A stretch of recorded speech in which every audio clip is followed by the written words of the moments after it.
The phone company Sprint shut down a cell phone tower on the campus of a California elementary school after some parents said it may be linked to several recent cases of childhood cancer. Now, those families at Weston Elementary School in Ripon claim the tower could have exposed their kids to harmful radiation. Sprint says the tower is safe and has operated well below federal safety limits, but the company turned it off anyway and plans to move it to a new location. Carter Evans spoke to the families at the center of the controversy. My son missed growing up with his friends. My son lost all of his hair. It's not something that I wish on anybody, to watch their child go through what our children have gone through. Kelly Prime's son Kyle was just 10 years old when he was diagnosed with kidney cancer in 2016. 5 months later, Kyle's friend and classmate Mason Ferrulli developed brain cancer. 14 hours to get the tumor out, and he had 5 weeks of inpatient rehabilitation. He had to learn to walk, talk, eat, everything all over again. 2 more kids at the school were diagnosed this year. At what point are you saying, we ought to take a close look at the school here? The moment that I found out that Mason had been diagnosed, it popped into my mind that something was not okay. The moms believe the recent increase in cancer cases could be caused by radiation from radio frequency, or RF waves, coming from this cell tower located on the elementary school campus. It is classified as a possible carcinogen. That tells us that there is some evidence out there. We're not naive to the fact that there could be other components out there, other environmental influences, but the bottom line that we feel in regards to this tower is it doesn't belong there if there's any indications that it's unsafe. You figure it's not worth the risk? Absolutely. The school district hired engineers to measure the exposure and concluded the tower met government and industry standards in all respects and posed no threat to student safety. The parents hired their own investigator, who found much higher RF levels than the district did, but still within government safety standards. Sprint takes safety very seriously. Sprint's Dharma Nordell says 3 tests have shown the cell tower is operating 100 times below the federal limit. Let me just ask you flat out, does Sprint believe that tower could be causing cancer? Absolutely not. It is not a safety concern to the community, but we do hear the community's concerned, so we're quickly working to relocate the tower. Whenever you hear of cases of cancer in a child, obviously that itself is alarming. When there's several cases in one school, that's even more alarming. CBS News medical contributor, oncologist David Agus, says the number of cases warrants further investigation. But he says people exposed to RF waves at normal levels have not been found to be at higher risk for developing cancer. The way to study this is to look at the incidence of cancer in proximity to these towers. We have to look at epidemiologic data, but the data to date, both in adults and children, don't point to these causing cancer. The American Cancer Society says there is very little evidence to support the idea that being near a cell tower might increase the risk of cancer. But it also says very few human studies have focused specifically on that risk. Do you believe the oncologists who say cell towers can't cause cancer?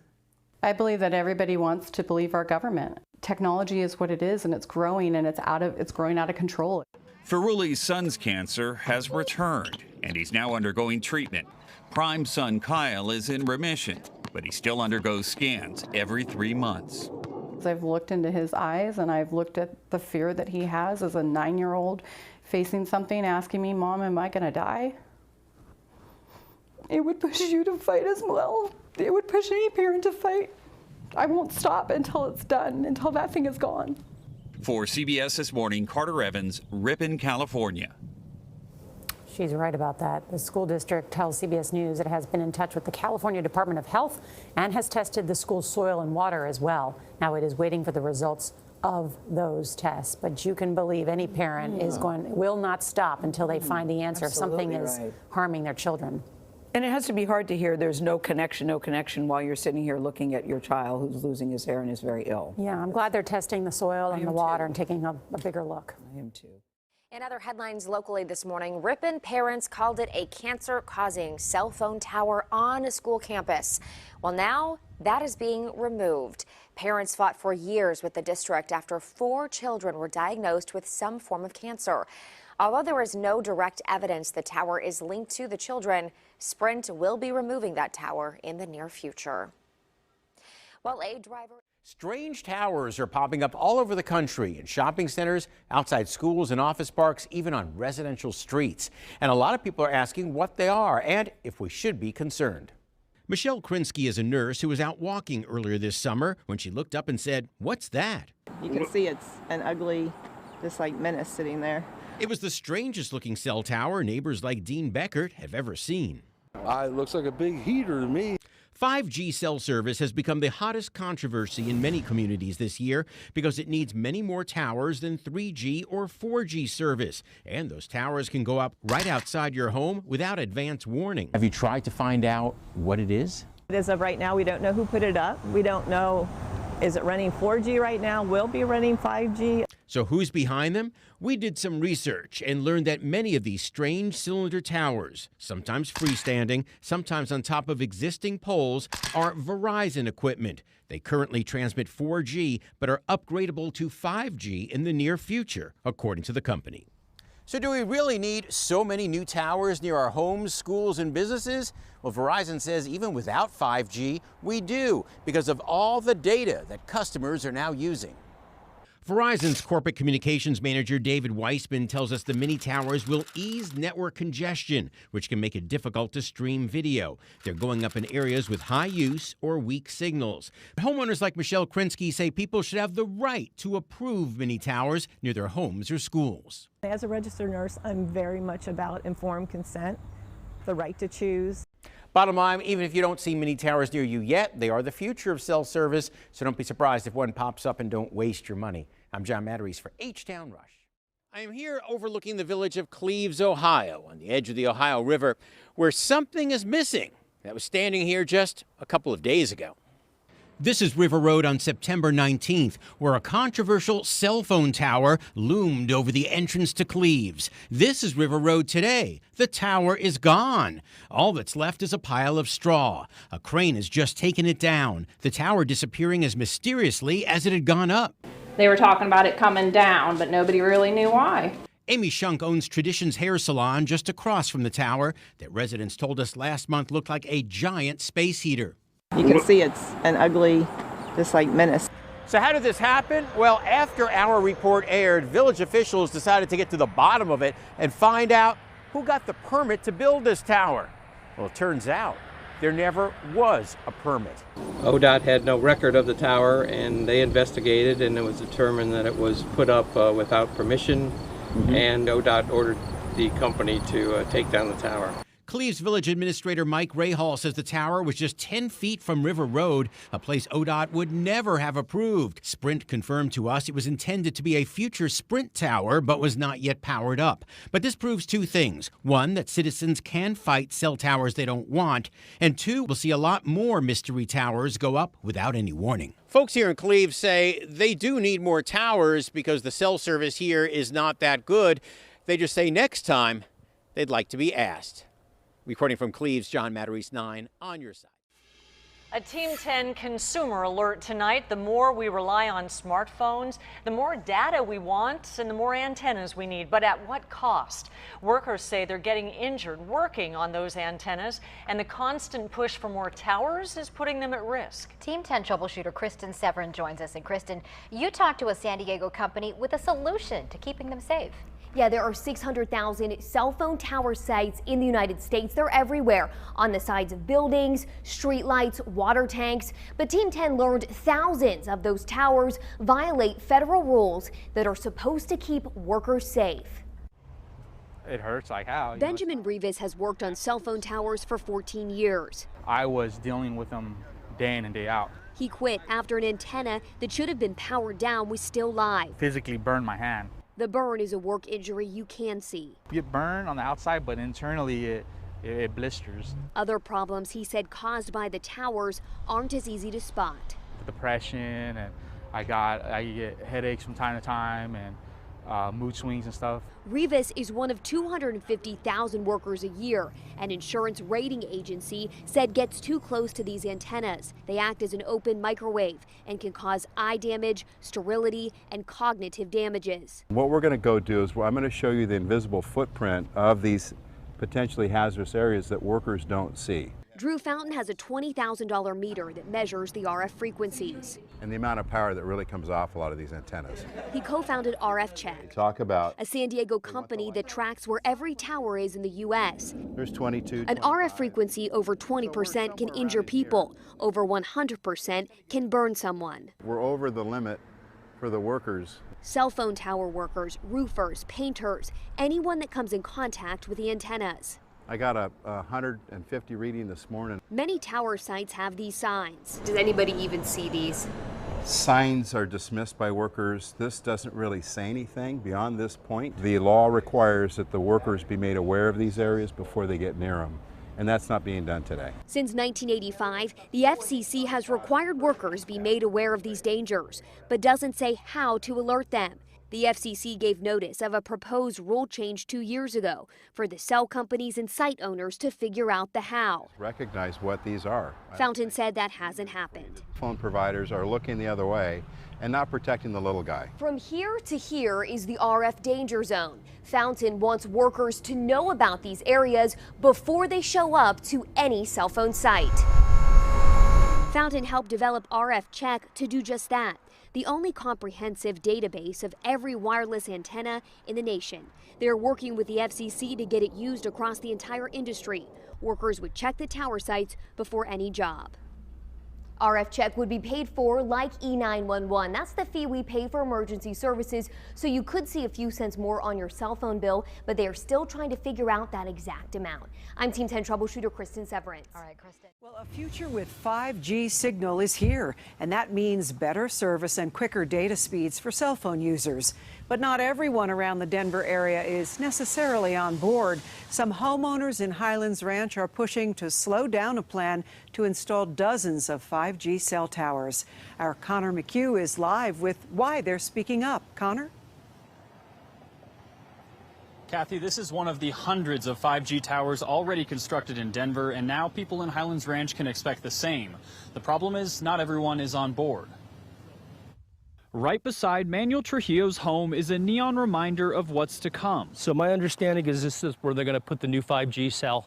Don't know how big it's going to be or what it's going to be doing. It's one of 42 new towers waiting on approval by Douglas County, 30 of which could be in or near Highlands Ranch neighborhoods just like Trujillo's. You know, the health concerns and then what it's going to do to my property value, having a cell, cell tower so close to the house. It's a sentiment shared by the president of the Highlands Ranch Community Association, who asked county commissioners to evaluate the situation earlier this year.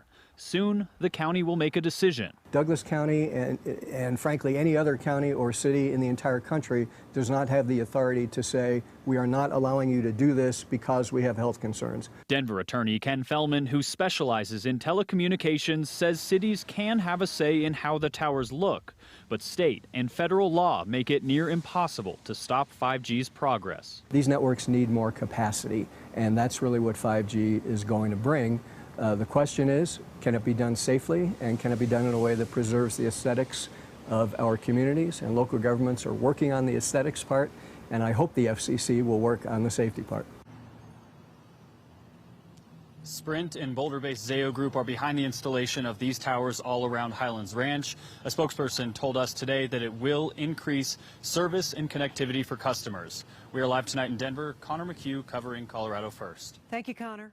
KPIX 5 News at 6 starts now. Right now with the battle in Contra Costa County to build 5G cell towers. Good evening, I'm Elizabeth Cook. And I'm Ken Bastida. KPIX 5's Susie Steimel is live in Moraga right now, where neighbors are fighting a plan designed to speed up service. Susie?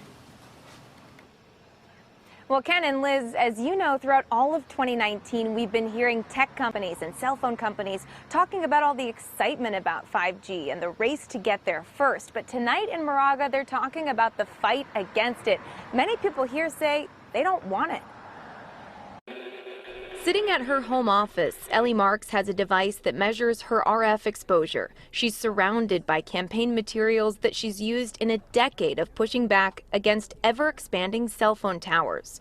For her, the fight is personal. Her husband started using a cell phone in 1986 and developed a brain tumor in 2008. Used it all the time, held it to his right ear, and the tumor developed right where he held the phone. Researchers do not agree right now about what constitutes safe RF exposure. The FCC and cell phone companies maintain radiation exposure from cell phones is not dangerous.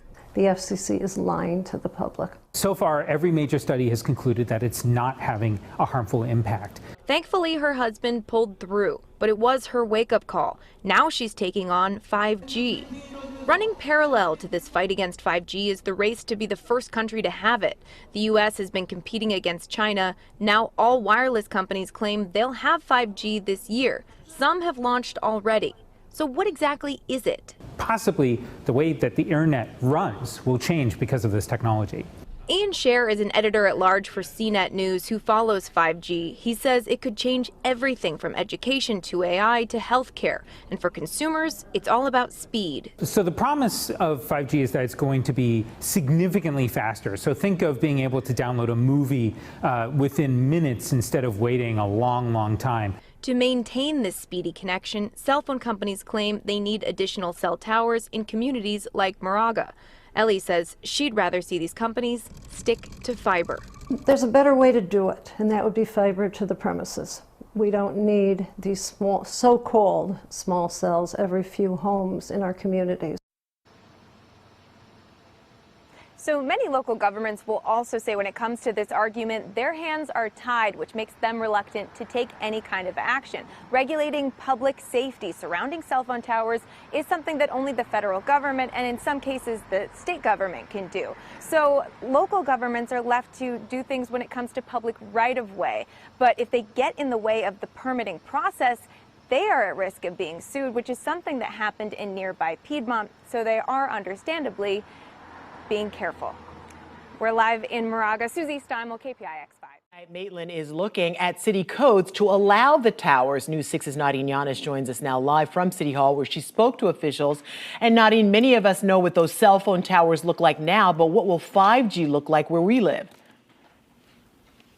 Well, Ginger, it is coming to Central Florida about as fast as those internet speeds. And like you said, those 4G cell phone towers are big and giant. Well, to the city of Maitland, they say these are going to be a lot smaller, camouflaged on your street corners, on street lamps and poles, just like this one. Right now, it's happening right now. The future is here with the fastest internet available, 5G in Florida, speeding through cities where you live. It's just speed.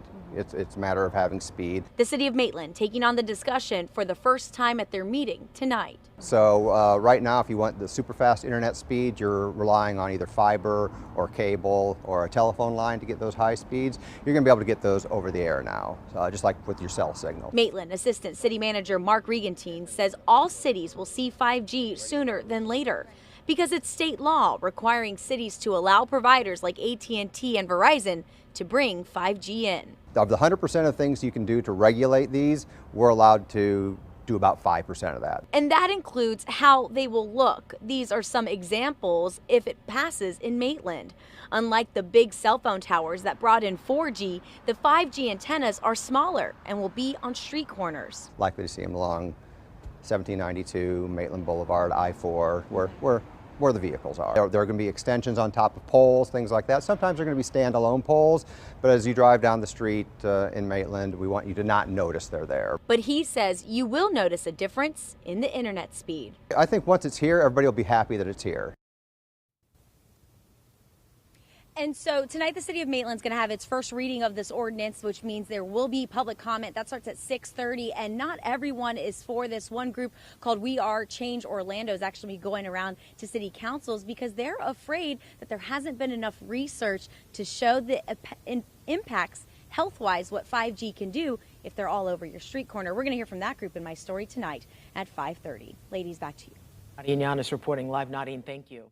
A group of community members in Eugene protested a new cell tower near a middle school today, claiming there's health and privacy concerns.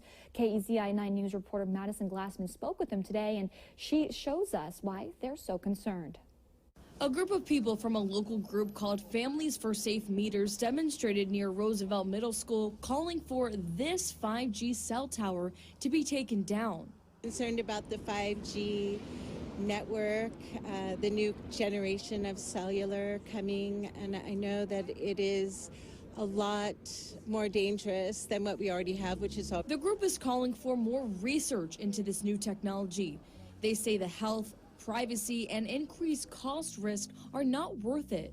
We're actually antennae for this kind of radiation, so it's just like affecting us. One of the group's biggest concerns about this cell tower is its location and its proximity to a middle school. Having these structures being erected here without even telling the public, we don't want it here. It's dangerous. Its technology is way, way, way stronger than all of our other technologies below it. Just don't need any more wireless, any more radiation. We already have enough trouble with people talking on their cell phones, and now we're giving them even more of that. Reporting in Eugene, Madison Glassman, KUZI 9 News. Thank you, Madison. Coming up, a couple from Salem was exchanging wedding. Yeah, Jeff, have you noticed more of those 5G towers? They're now all over Southern California, but not everyone's happy about it. Tonight, dozens of parents gathered here in Lake Forest to voice their concerns. It's not just our phones, it's everything, and that scares me. We can't turn it off. Growing concern tonight among a small but vocal group of Orange County parents who worry 5G technology already in some neighborhoods is dangerous for their families. I'm horrified, to be honest with you. I don't want a cell tower anywhere near our house. They don't belong in the neighborhoods. They haven't been proven to be safe. Tonight, dozens of parents gathered to hear just how 5G could affect their families. From a leading expert on wireless technology radiation health effects. 1 to 4G are about connecting people. 5G is a whole different concept. Now every device in our home and every device on our street essentially have a microwave transmitting antenna. Parents already expressing concern on social media over 5G cell towers like this one in San Juan Capistrano showed up tonight to learn more about 5G's high-frequency wave that will mean they can download a high-def movie in a few minutes and have internet speed 20 times faster than 4G. But Daphne Tackover says for 5G to work, companies need to pack their cell sites closely together. They're trying to get access to a public rights of way, so whatever infrastructure they will want to put from now onward for their technology, they will be able to do that without any stop on our side. I'm concerned about the distance to my kids, to the schools in our community, and the overall effects and lack of regulation around it. And tonight, Tackover showed studies she said were from NASA and from the military that showed a clear connection between radiation and serious illnesses. The FCC has not made that connection at all.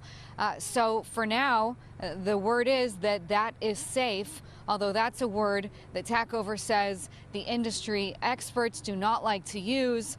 We did reach out to Verizon. We didn't hear back by deadline. That's the very latest from Lake Forest. Back to you guys in the studio. Is a cell tower going up in your neighborhood? If it's not now, it may soon.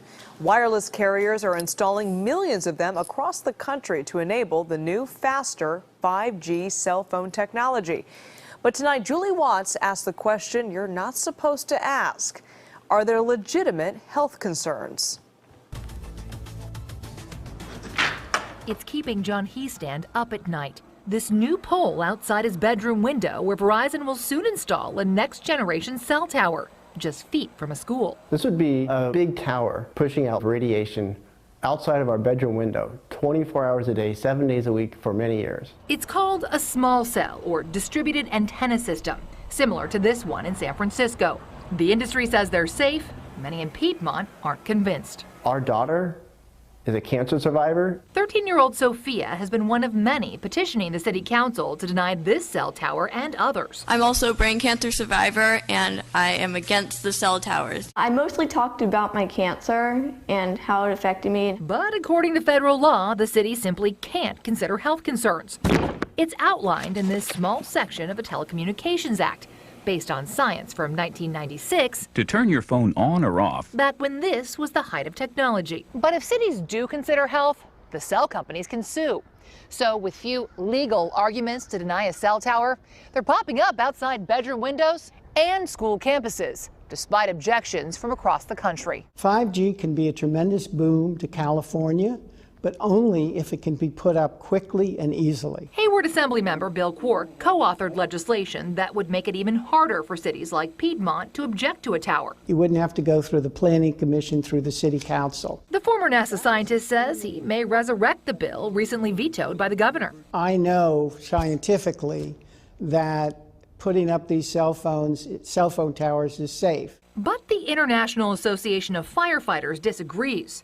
They began opposing cell towers on fire stations after firefighters complained of health problems. These firefighters developed symptoms. Dr. Gunnar Heuser conducted a pilot study on firefighters at a station with cell towers. And the symptoms included problem with memory, problem with intermittent confusion, problem with weakness. Heuser says their brain scans suggest even low-level RF can cause cell damage, and he worries about more vulnerable groups like kids. So we found abnormal brain function in all of the firefighters we examined. So, following lobbying by firefighters, Quirk and his co-author exempted fire stations from their bill, making them one place cell companies couldn't put a tower. This is the first piece of legislation that I think anyone's aware of where somebody got an exemption because they were concerned about health. Did they tell you at all about the study? All I know is that when the firefighters ask,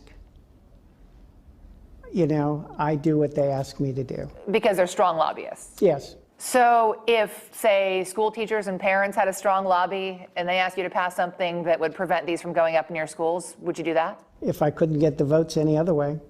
Firefighter and cancer survivor Tony Stefani notes, it's not only firefighters, it's the people that live in the general vicinity of these towers. Current regulations don't take into account continuous low-level exposure from these small cells 24 hours a day. More of these studies have to be done. There are 230 scientists from 41 countries who have apparently reviewed more than 2,000 peer-reviewed studies, and they're calling on the World Health Organization to do more studies. They're not convinced that this is safe. I think doing more studies is always a good thing.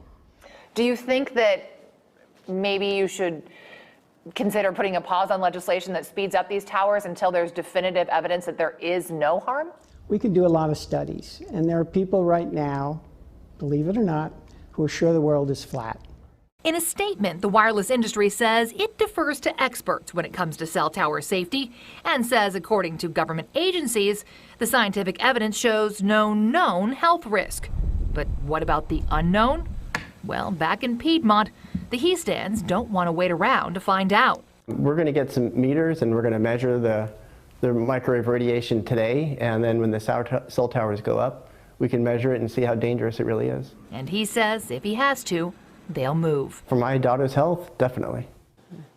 Well, Julia reports Piedmont did block some cell towers and is now being sued. Meanwhile, new government research set to be published next month could radically alter the debate. It's expected to link RF radiation to health effects in lab rats. Now, we all love our cell phones, and that is a challenge for cell phone companies that have to provide good service and be good neighbors. Early Show correspondent Debbie Turner is here to show us how they're doing it. Good morning, Debbie. Good morning to you. Here's the cold hard fact. People want to use their phones whenever and wherever they choose, but many communities feel that cell phone towers are just plain ugly. So some wireless providers are becoming masters of disguise. Have you ever been driving along the highway and noticed a rather odd-looking tree sticking up above the rest? What kind of tree do you think that is? It's a pine tree. It's a pine tree? It looks like it anyway. It's not a tree. What do you think it is? I think it's disguised as a tree. It should have more leaves coming down further, like a real evergreen tree. What you're looking at is actually a cell phone tower. Many communities have decided that this is easier on the eyes than one of these. No one really wants that visual pollution. There are certain cities that now have required all the new towers that are being built to be disguised. Andrew Messing is the president of Larson Camouflage, a company that builds cell phone towers in a wide variety of disguises, from palm trees to water towers to flagpoles. This is one of our saguaro cacti that's going up to the Phoenix area, and the antennas are concealed inside. They're extremely realistic. People drive by them all the time and they think they're real cacti. Cell antennas are also being hidden inside all kinds of architecture, like clock towers and fake chimneys. The site very much dictates how the tower will be disguised. We've done some grain silos in the Midwest because it would look funny to have a 150-foot tall pine tree. And every antenna comes with electrical equipment, which also must be hidden. In this Colorado site, it's encased in a man-made boulder. And in Arlington, Virginia, this house has the neighborhood fooled.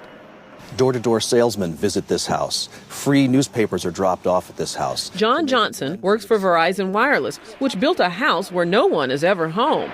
The inside is filled with the equipment needed to operate a traditional tower that sits in the backyard.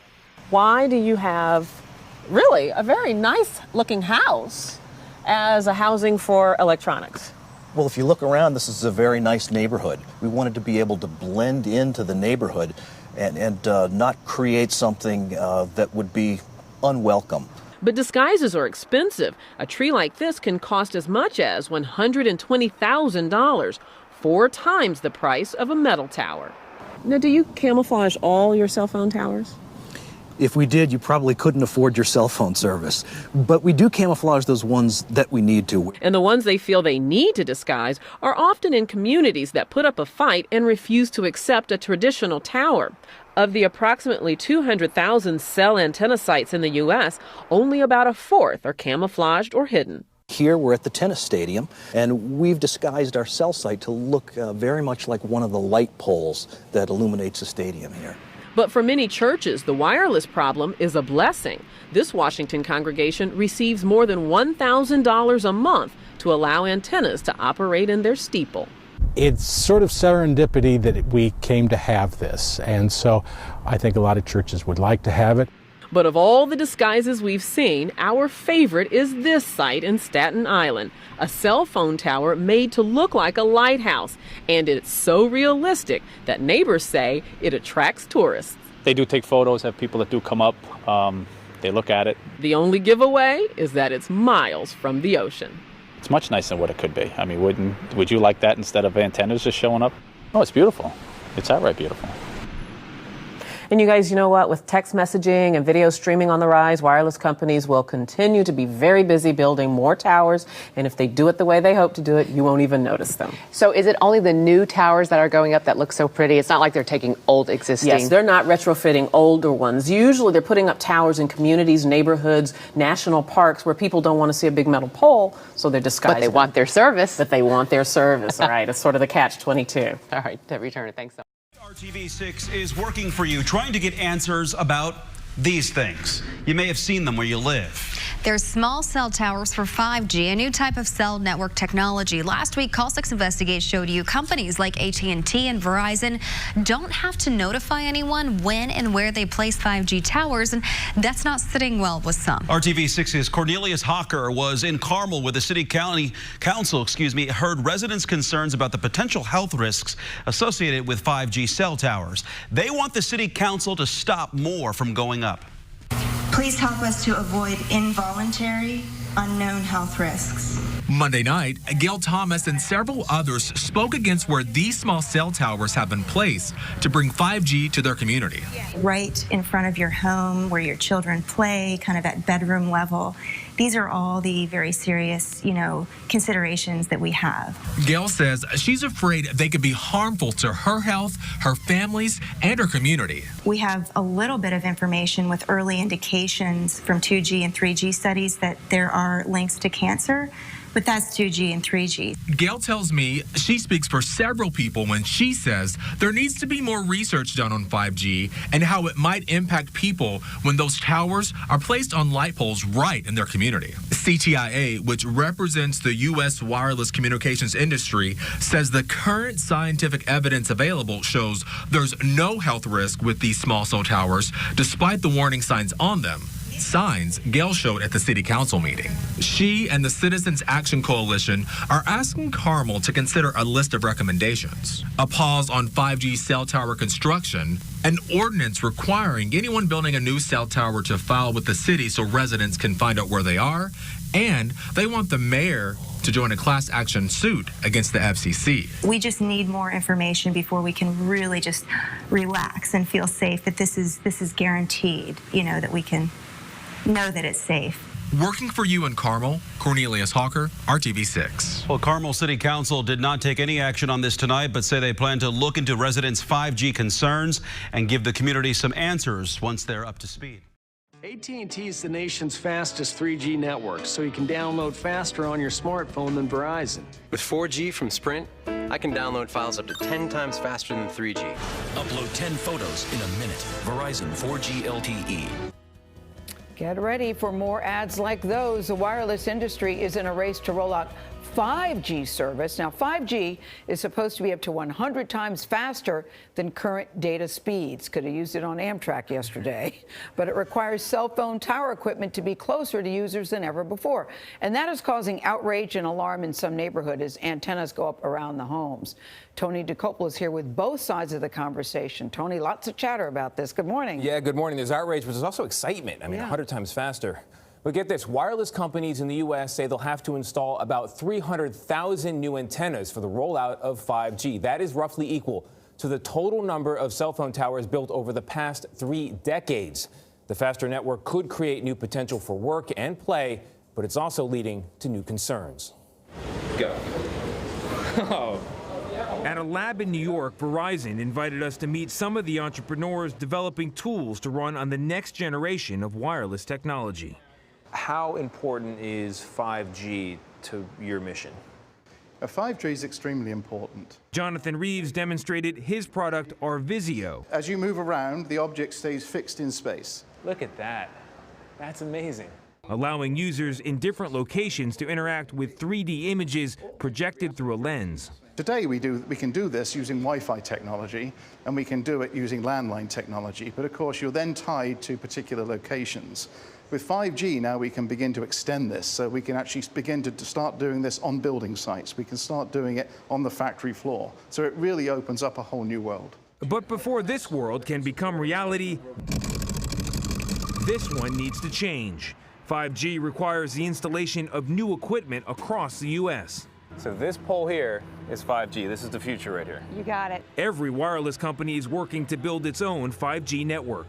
Melissa Arnoldi leads AT&T's efforts. If you don't already have one of these in your neighborhood, they're coming. That's absolutely right. They're coming. She says 5G uses high-frequency waves that support faster speeds, but don't travel as far as current wireless frequencies.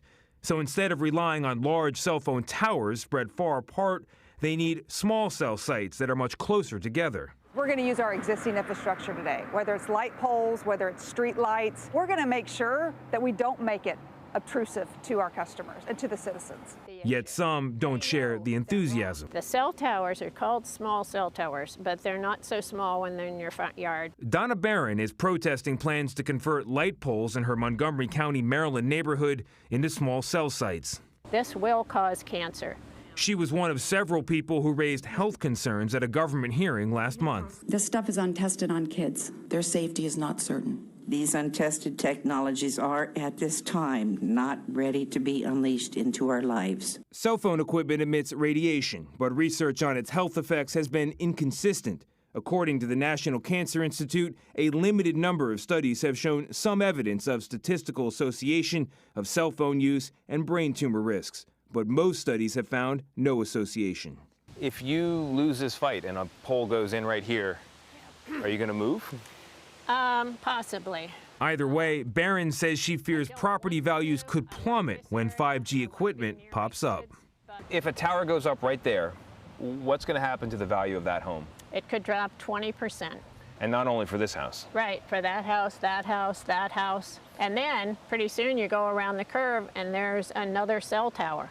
They're all through this neighborhood. So it's going to devastate the neighborhood.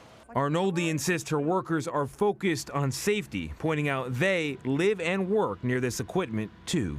Do you have any 5G antennae in your neighborhood yet?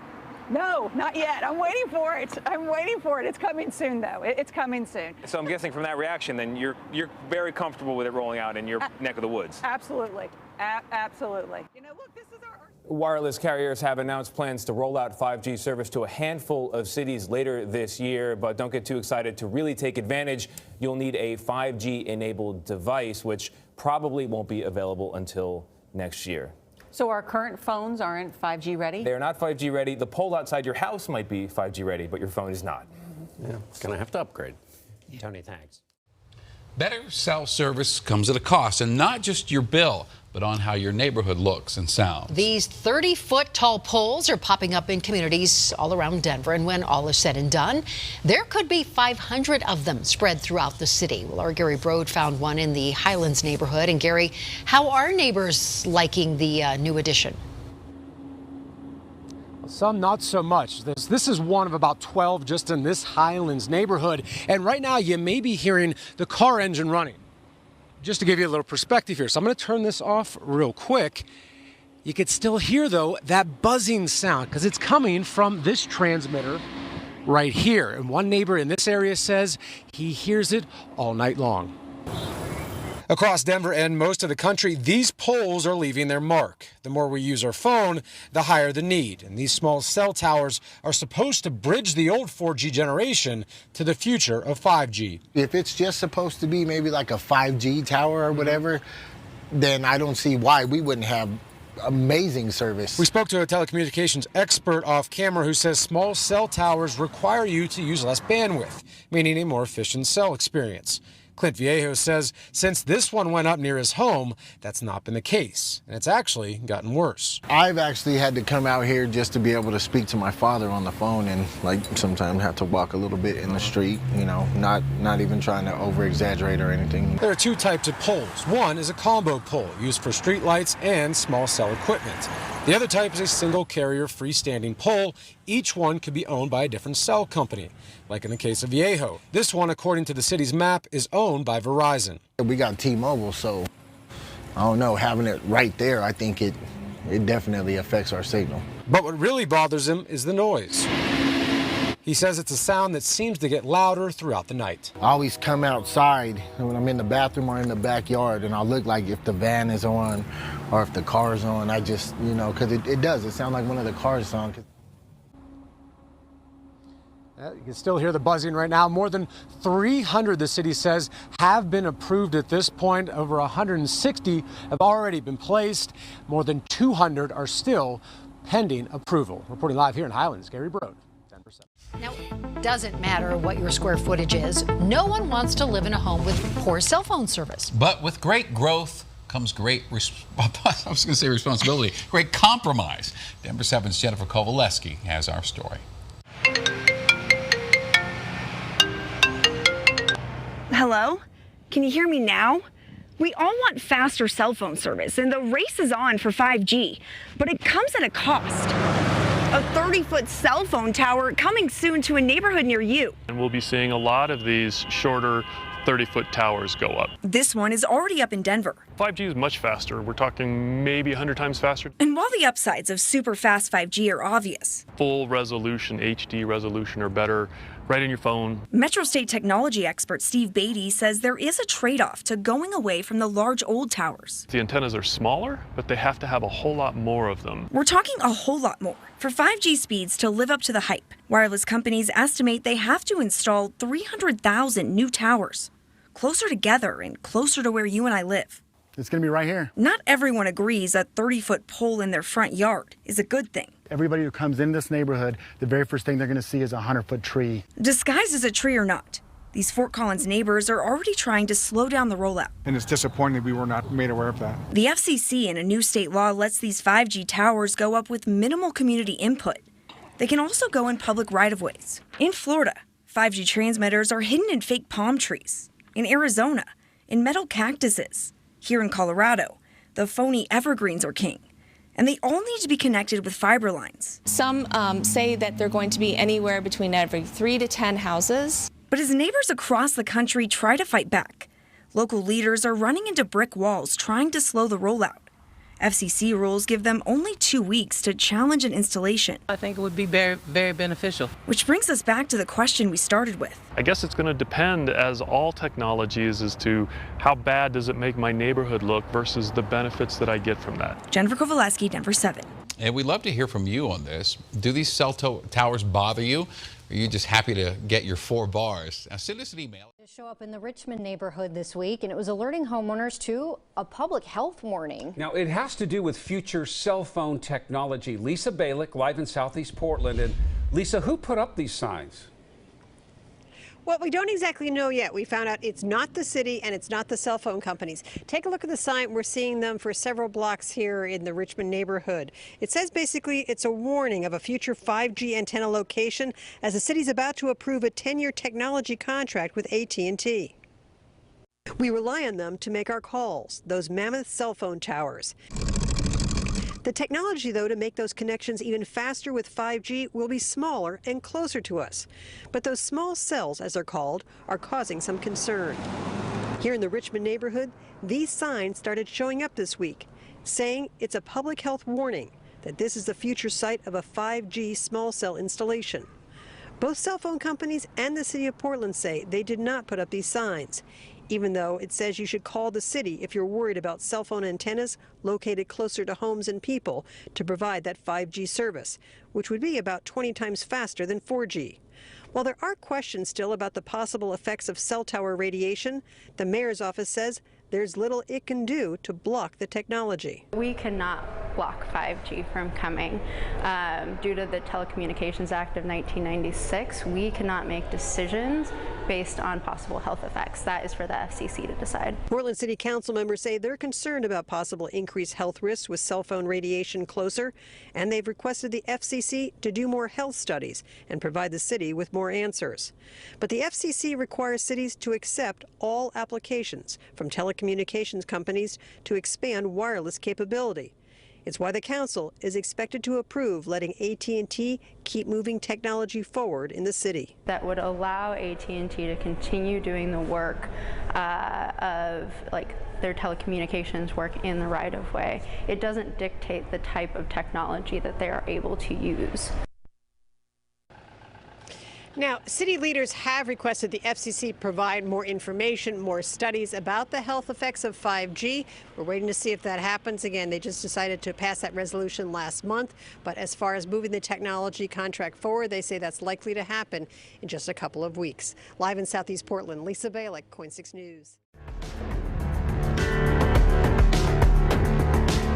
5G is coming to LA, and the new cell towers that are needed to accommodate that are popping up all over the city. Yes, but what does that mean for the people who have to live right next to them? 2 on Your Side's Christine Lazar is here with a look at the potential risks of these towers. And when I say right next to them, I mean literally right next to them. Now imagine waking up one day, looking out your window and seeing a cell tower just feet from your dining room. Some people prefer an ocean view or a view of city lights or maybe the mountains, but it's safe to say that almost no one would dream of a view like this. And I thought, my God, what is that? It looked like science fiction from the 50s or something. It's enormous. It is an AT&T 5G-capable cell tower across the street from an elementary school and right outside John Ireland's third-floor condo in Sherman Oaks. Regardless of whether you like 5G or 4G or whatever G you like, it's absolutely the ugliest thing in the world, and it sits right outside our dining room window. In fact, I can see it from the couch, too. A couch John and his neighbors gathered around one afternoon as they discussed ways to get rid of the tower. The city approved the cell tower back in August. AT&T will pay the city $787 a year to lease the space on an existing light pole. There was no advance notice whatsoever. We saw them digging, and the next thing we know, there was this giant thing on the lamppost. John's wife is a 2-time cancer survivor. And they put this monster out there, right next to where I sit at a dining room table, right next to the chair where I watch television. The American Cancer Society says there is very little evidence to support the idea that cell phone towers can cause cancer, but there have been very few studies on the effects in humans from nearby cell phone towers and the risk of cancer. Dr. Josh Neiman, a neuroscientist at USC Keck School of Medicine, says the science isn't settled. So there are some studies that say, yes, cell phones and cell towers can give some type of radio frequency which can induce some type of cancer, but there are also other studies that contradict that. There haven't been any studies done on cell towers with 5G technology, only on 2 and 3G, and 5G is being touted as 100 times faster. And so cells and tissue and the body reacts differently when you have different strengths. 5G is set to come to California by year's end, and the new technology requires that cell phone towers are closer together. This is a good moment to remember that the science out there has already been tested on a lot of this stuff. The companies are actually forced to go through FCC regulations and testing to make sure that it's all safe. And there's a lot of effort to make sure that while we're bringing everything online, that we're doing it in as safe a way as possible. But Joe Bellavia isn't convinced. An AT&T cell tower popped up right outside his Studio City apartment last month, 1 month after he signed a new lease. I feel it's something that was imposed on some people without notice. I feel that if I was notified enough in advance, I probably wouldn't have renewed here. In a statement to 2 on Your Side, AT&T said that exposure to the general public from our small cell facilities is far below conservative FCC limits, and that we choose to build cell sites in areas that will best meet the needs and demands of our customers. John and his neighbors say they understand the need for new technology, but they don't want to wake up to this view every morning. There's tons of other locations that they could put this in. And we've asked them to do that, to move it somewhere else. Now, the cell phone companies don't have to alert the public or hold a hearing before they put these up. 2 on Your Side reached out to AT&T, and they did agree to relocate the tower outside the Sherman Oaks condo complex. They haven't answered whether they will move the Studio City one as well. And now that you've seen these cell towers, you'll see them all over your neighborhood. I've been working on this story for about 2 months, and I see them everywhere now, so they're coming. Well, and you say that the standards are well within the FCC guidelines. Yes. I'd be more comfortable with the CDC. Yes. The Centers for Disease Control. Yeah. Well, because we know sometimes how that FCC, how that works. Sure. Right. They don't necessarily test it themselves first before they okay it. They take it. They take the word of a company that actually tests. Well, everybody agrees more research needs to be done. Yeah. So hopefully that will happen. We'll remember this report. Thank you, Christine. Can 2 on Your Side help you? Just email 2 on Your Side at CBS.com. Tell us your problem, or on social media, you can use the hashtag 2 on Your Side. The big game changer is that 5G will use much higher frequency bands than previously thought viable for mobile broadband and other applications. Such millimeter wave signals have physical properties that are both a limitation and a strength.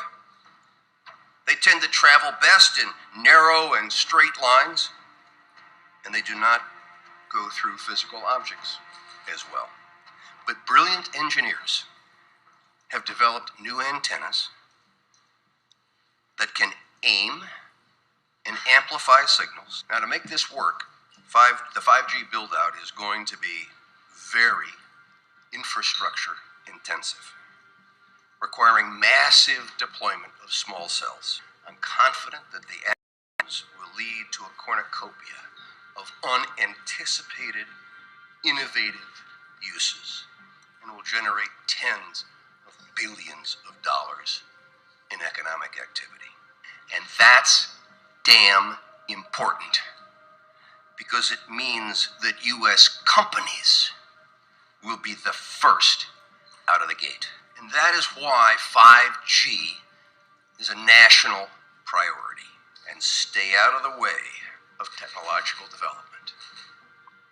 Unlike some countries, we do not believe that we should spend the next couple of years studying what 5G should be or how it should operate. The future has a way of inventing itself.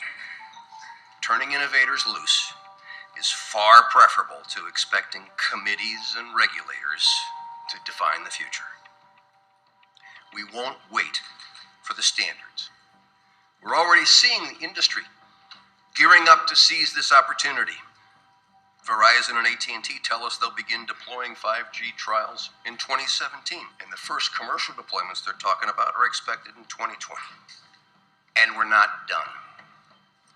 As part of our July 14 action, we also plan to ask for comments on opening up other high-frequency bands. Many of the high-frequency bands that we will make available for 5G currently have some satellite users, as well as some Defense Department applications, or at least the possibility of future satellite and defense users. This means sharing will be required between satellite and terrestrial wireless, an issue that is especially relevant in the 28 gigahertz band. But if anyone tells you that they know the details of what 5G is going to become, run the other way. If something can be connected, it will be connected. Hundreds of billions of microchips connected in products from pill bottles to plant waterers. We must reject the notion that the 5G future will be the sole provenance of urban areas. The 5G revolution will touch all corners of our country. A lot more antenna siting decisions by local governments and tightened our shot clock for siting application reviews. America's local governments will play an important role in determining how we fulfill this national priority. You can be sure of only one thing. The biggest Internet of Things application has yet to be imagined. Tens of billions of dollars in economic activity. And that's damn important. First and foremost, it's densification. So it's significantly more transmitters in close proximity to a human, and it is also a sophisticated, illegal, unlawful transmitter. What I mean by that is it is a high gain dielectric lens antenna, and what that allows 5G transmitters to do is to 3D map its environment in your home. The 868 megahertz frequency is specific for battlefield interrogation systems, so sub-gigahertz. It allows the signal to travel through concrete brickwork with ease, and it can actually data gather. It is a target acquiring system. Phased array is basically radar off the battlefield. It is extremely good at identifying targets and being able to lock onto targets. And not only that, it can specifically target you as an individual. So any judge sitting on an interesting case, let's say, any lawyer, any barrister, anybody doing any work that is potentially controversial, your life could be at threat. So the connection between chemtrails and 5G? It's all interconnected. The metallized particulates, that would allow the 5G phased array, so basically the radar, it would allow it to be able to identify you, so it can watch you, it can identify you in your own home 24 hours a day, 7 days a week. For the last X amount of years, we've been through chemtrailing, and that is now the cat is out of the box. We've had these nanoparticulates raining down on humanity for years now, impregnating our bodies, by best accounts staying inside our bodies. Those nanoparticulates, what you're saying, are building up a kind of a phosphorescence glow capability so that we can be flagged up in our homes, behind concrete and steel, inside bunkers, in the basement, doesn't matter where you are. The 5G will be able to now triangulate, map and read you, because you as a living being are impregnated with these nanoparticulates, which are acting as a kind of transmission and reception technology. It's exactly, absolutely exactly.